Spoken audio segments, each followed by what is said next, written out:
Perkenalkan, nama saya Javier Jekiti Sembian. NIM saya 245050 107 111 018.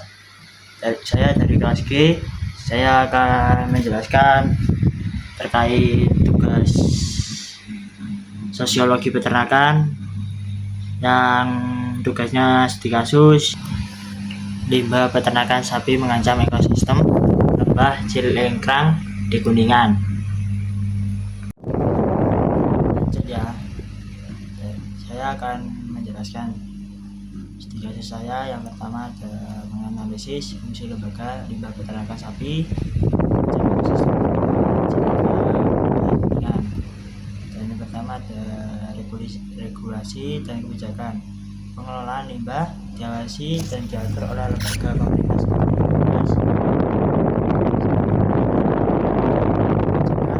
yang jelas sangat penting untuk mengurangi pencemaran. Dan kedua ada pengelolaan limbah, dan yang ketiga ada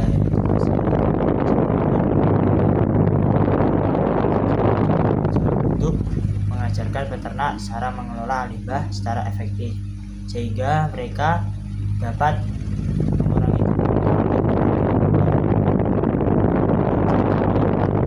penelitian dan monitoring. Dan penelitian ini terjadi pada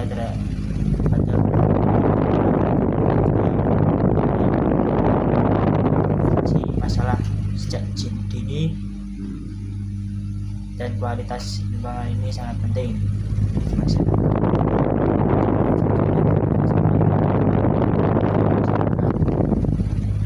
Dan yang terakhir ada dampak ekosistem limbah peternakan yang tidak dikelola dengan baik dapat mencermati.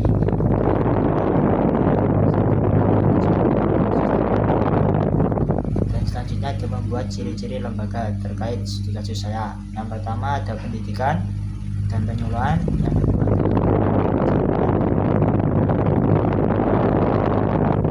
dan melacak dampak dari tindakan tersebut. Dan selanjutnya ada kebijakan dan regulasi.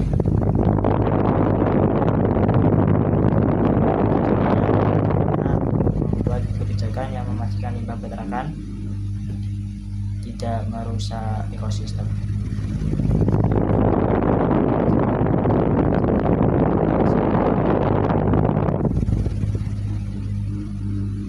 Selanjutnya ada kemitraan dengan lembaga lain,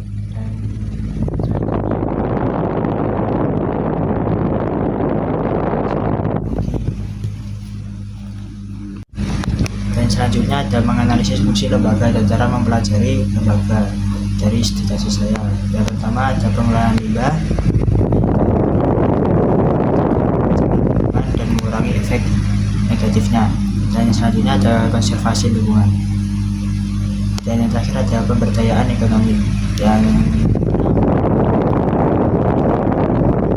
dapat meningkatkan pendapatan peternak. Dan yang selanjutnya ada cara mempelajari lembaga. Yang pertama ada observasi lapangan, studi dokumentasi, dan yang terakhir ada survei masyarakat.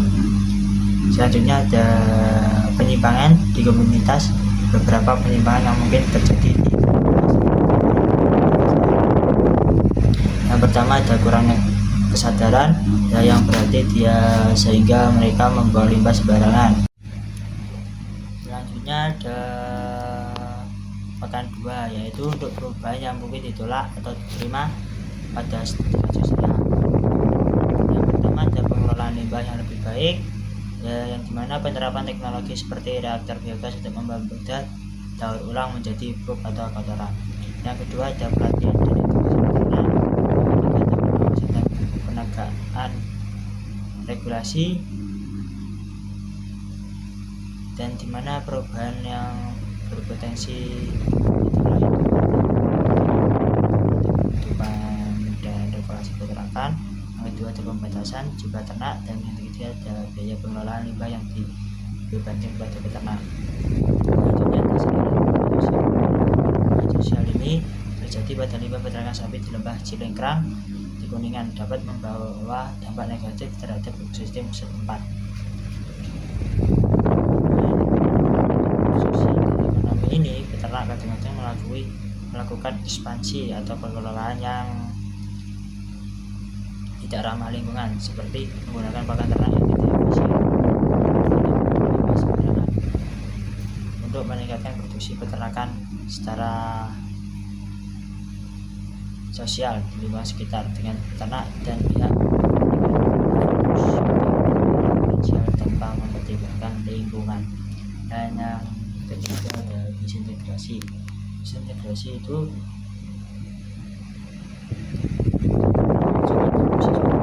untuk penguraian limbah organik seperti kotoran sapi yang terjadi secara alami atau melalui aktivitas manusia. Yang pertama ada polusi air. Yang kedua ada pencemaran tanah yang dimana limbah peternakan sapi yang tidak terkelola dengan baik bisa mencemari tanah.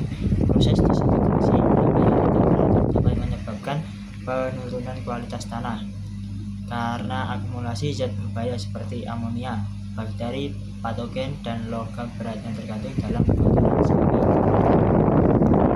Dan selanjutnya ada reintegrasi, dan dimana disitu ada pencemaran air dan eutrofikasi.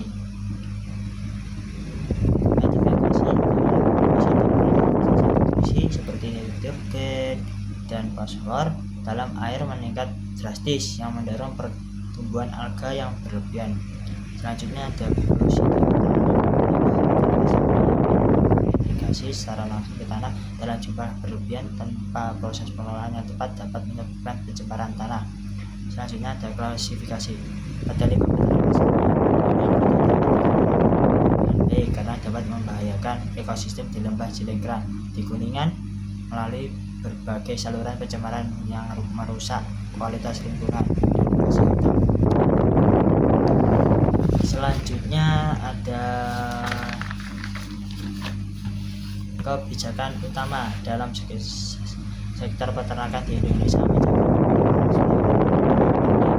Pertama ada perizinan usaha peternakan, di mana ada regulasi. Regulasi ini ada perizinan usaha dapat menjadi tugas sulit bagi peternak kecil. Proses ini dapat menyebabkan mereka tidak memiliki akses ke pasar atau sumber daya. Akhirnya dapat mempengaruhi keberlanjutan bisnis mereka. Dan selanjutnya ada peternak kecil di Indonesia, termasuk yang beroperasi di Cilengkrang di Kuningan, dan di mana itu ada peternak kecil, dan di mana peternak kecil biasanya tidak memiliki diperlukan untuk mengelola akses perizinan yang kompleks. Selain itu, biaya yang dikeluarkan untuk membayar pihak ketiga atau kesulitan juga dapat menjadi masalah besar bagi peternak kecil. Selanjutnya ada analisis mengenai bagaimana regulasi dan birokrasi, dan dimana di situ ada prosedur yang kompleks dan memakan waktu. Salah satu dampaknya ada negatif dan birokrasi menyelesaikan proses perizinan peternak kecil yang sering kali memiliki keterbatasan sumber daya dan waktu. Dan yang terakhir ada peran instansi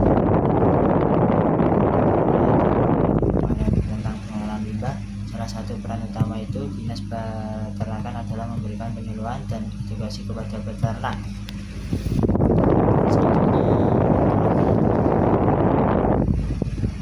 Definisi kekuasaan pihak yang berkuasa dalam konteks sistem peternakan sapi lembah Cilengkrang di Kuningan.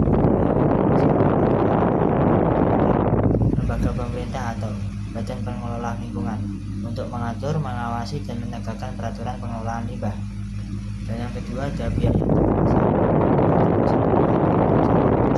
atau memberi wewenang kepada suatu pihak seperti pemerintah, perusahaan, atau kelompok masyarakat untuk mengatur. Yang kedua ada si kekuasaan yang terkait dengan masalah limbah peternak sapi yang mengancam ekosistem limbah, aspek pengelolaan sumber daya alam, pengawasan lingkungan, kebijakan pemerintah, dan kepentingan ekonomi lokal.